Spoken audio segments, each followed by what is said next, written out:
नमस्कार दोस्तों, आप सभी का स्वागत है मेरे चैनल शौर्य कंचन पे। आज का हमारा जो विषय है वो है नुक्ता। तो नुक्ता क्या होता है? नुक्ता हमारी देवनागरी, गुरमुखी और अन्य ब्राह्मी परिवार की लिपियों में किसी व्यंजन अक्षर के नीचे लगाए जाने वाले बिंदु को कहते हैं। इससे उस अक्षर का उच्चारण परिवर्तित होकर किसी अन्य व्यंजन का हो जाता है।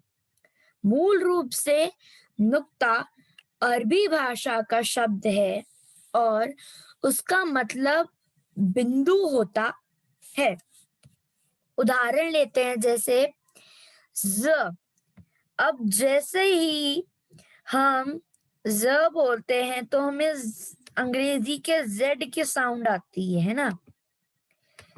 फिर फ, ड, ड़, ड़, ड, ड़।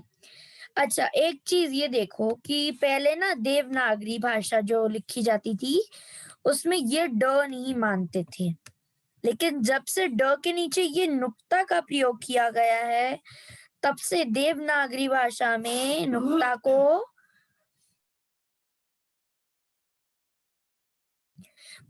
को मानने लगे हैं और इत्यादि।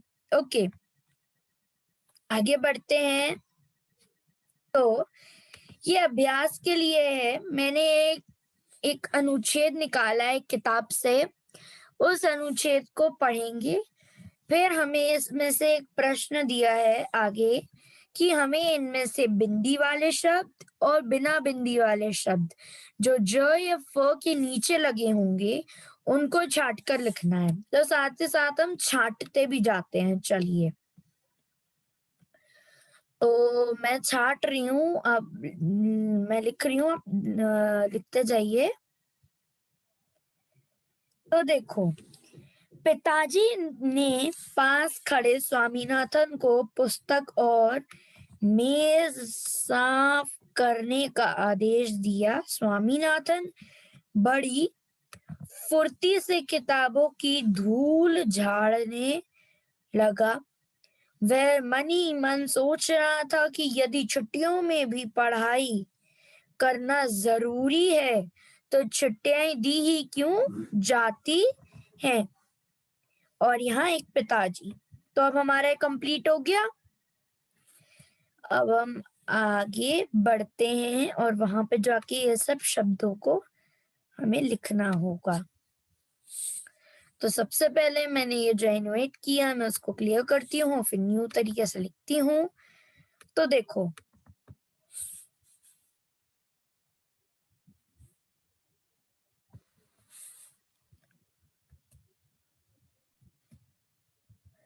तो देखो, बिंदी वाले में सबसे पहले मेज,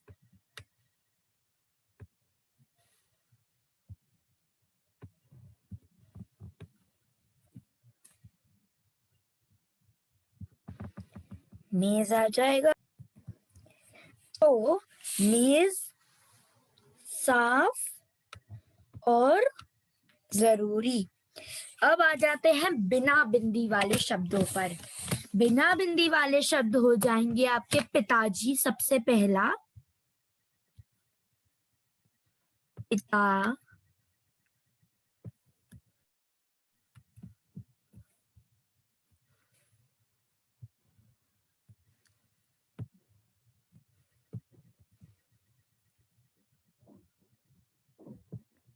पिताजी।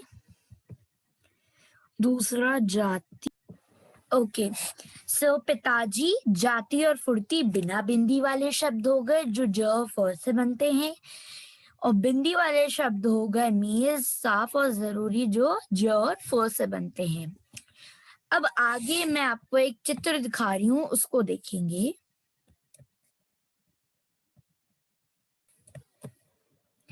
तो अब इसको देखो। अब इन शब्दों को बोल बोल कर पढ़िए। ज बोलते समय अंग्रेजी के Z वर्ण की तरह आवाज निकलती है, जबकि फ बोलते समय ऊपर के दांत नीचे के होठ को छूते हैं। जब हम फ बोलते हैं तो दोनों होठ एक दूसरे को छूते हैं। ज और फ नीचे जो बिंदी लगी है उसे उसे नुक्ता कहते हैं। इस नुक्ता का प्रयोग ज्यादातर उर्दू भाषा तथा कुछ अंग्रेजी भाषा के शब्दों के उच्चारण में भी होता है। अब मैं इसका अर्थ समझाती। ये बोल रहे हैं कि जब हम हम ज बोलते हैं तो जो इंग्लिश में Z होता है उसकी आवाज आती, वर्ड की साउंड आती है। और जब हम फ बोलते हैं जिसमें नीचे नुक्ता लगा होता है, तब हमारे ऊपर के दांत नीचे के होठों को छूते हैं। और जब हम सादा फ बोलते हैं तो हमारे दोनों ऊपर नीचे के होठ एक दूसरे को छूते हैं। और ज और फ के नीचे जो एक बिंदी लगी है उसको हम नुक्ता कहते हैं। ये जो नुक्ता है उसका जो प्रयोग होता है ज्यादातर वो उर्दू की भाषा में होता है या कुछ अंग्रेजी भाषाओं में के शब्दों के साउंड लेते समय भी प्रोनाउंस करने के समय भी किया जाता है। ठीक है, अब हम आगे बढ़ते हैं।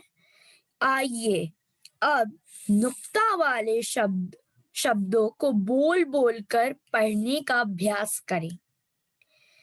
कॉफी, तेज, जरा, सिर्फ, साफ, जरूर, आवाज, नजर, fun.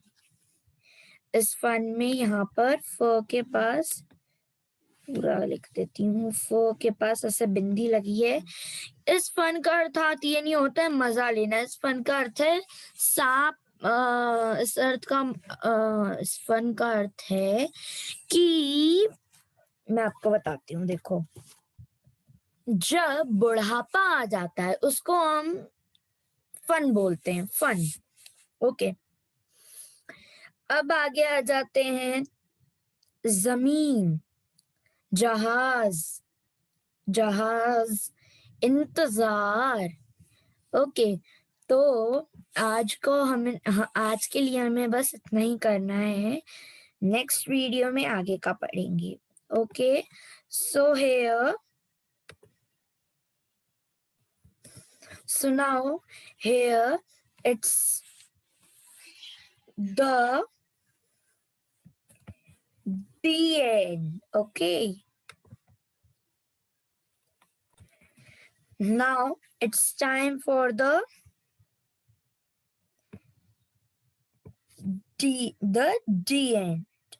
The end. Dhanyavad. If you like my video, so please like, comment, subscribe, share, and last but not the least, press the bell icon button. Thank you. Have a nice day. Bye.